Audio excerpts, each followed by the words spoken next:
আমার আজকের রেসিপি কম মশলা ব্যবহার করে অসাধারণ স্বাদের মুরগির মাংসের পাতলা ঝোল।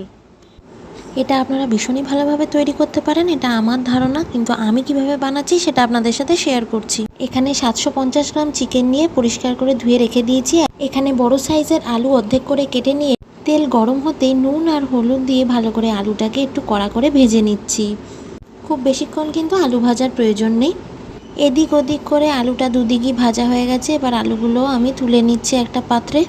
এবার মশলাটা আমি তৈরি করে নেব। এদিকে আমি মিক্সিং জারে দিয়ে দিয়েছি একদম অর্ধেক পেঁয়াজ। আমি কিন্তু রান্নায় আরও পেঁয়াজ দেব। এখানে 2টো লঙ্কা দিলাম, অল্প আদা, আর আমি দিয়ে দিচ্ছি 20 থেকে 22টা মতো রসুনের কোয়া, দিয়ে দিলাম একটা টমেটো। এবার আমি এটাকে পেস্ট তৈরি করে নিচ্ছি। দেখুন একদম কি সুন্দর মিহি পেস্ট তৈরি হয়ে গেছে। এবার এটা কিছুক্ষণ সাইডে রেখে দিয়েছি। সেই তেলেই আমি দিয়ে দিচ্ছি ফোড়নে আমি দারচিনি দিলাম, একটা তেজপাতা দিলাম, অল্প সাদা জিরে, 2টো এলাচ দিয়েছি আর লবঙ্গ দিয়ে ভালো করে 5-6 সেকেন্ড ধরে ভেজে নিয়েছি ফোড়নটাকে। ফোড়ন থেকে ভালো গন্ধ যেই ছেড়ে এসছে আমি এখানে 2টো কুচিয়ে রাখা পেঁয়াজ দিয়ে দিয়েছি। এবার আমি বেশ কিছুক্ষণ পেঁয়াজটাকে লাল হওয়া অবধি ভেজে নিচ্ছি। দিয়ে দিলাম আমি 2 চামচ মতো নুন। স্বাদ অনুযায়ী নুনটা আপনারা দিয়ে নেবেন। পেঁয়াজটাকে কিন্তু 5-6 মিনিট মতো ভাজা হয়ে গেছে। লাল লাল যেই হয়ে এসছে আমি এখানে পেস্টটা অ্যাড করে দিয়েছি। এবার পেঁয়াজের সাথে আর পেঁয়াজ, আদা, রসুন, লঙ্কার যে পেস্টটা তৈরি করেছি ভালো করে বেশ কষিয়ে নিতে হবে। কাঁচা গন্ধটা চলে যাওয়ার জন্য কিন্তু আমাদের মশলাটাকে ভালো করে নাড়িয়ে চাড়িয়ে কষিয়ে নিতে হবে। এবার আমি ঘরোয়া মশলাগুলো এক এক করে দিয়ে দিচ্ছি। ধনে গুঁড়ো, শুকনো লঙ্কার গুঁড়ো, কাশ্মীরি লঙ্কার গুঁড়ো, হলুদ গুঁড়ো। আর কিন্তু কোনো মশলাই আমি এর মধ্যে ব্যবহার করব না। খুব ভালো করে এবার কিন্তু সমস্ত কিছু মিশিয়ে নিচ্ছি। এবার আমি বেশ কিছুক্ষণ এটাকে রান্না করছি, আর লো ফ্লেমে থাকবে এই সময়, নাহলে কিন্তু কড়াইতে লেগে যেতে পারে।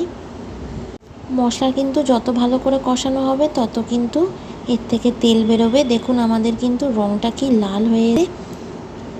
এর মধ্যে এবার আমি মাংসের টুকরোগুলো দিয়ে দিচ্ছি।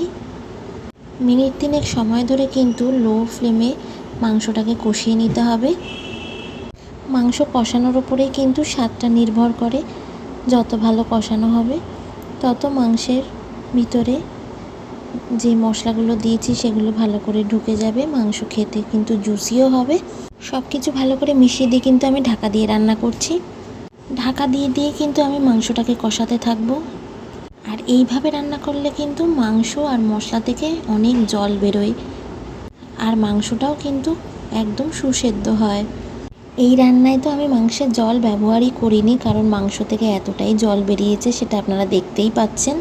10 থেকে 12 মিনিট কিন্তু আমি ঢাকা দিয়ে দিয়ে রান্না করেছি। আলুগুলোও কিন্তু দিয়ে দিয়েছি এর মধ্যে। ভালো করে সব কিছুই মিশিয়ে নেওয়া চলছে।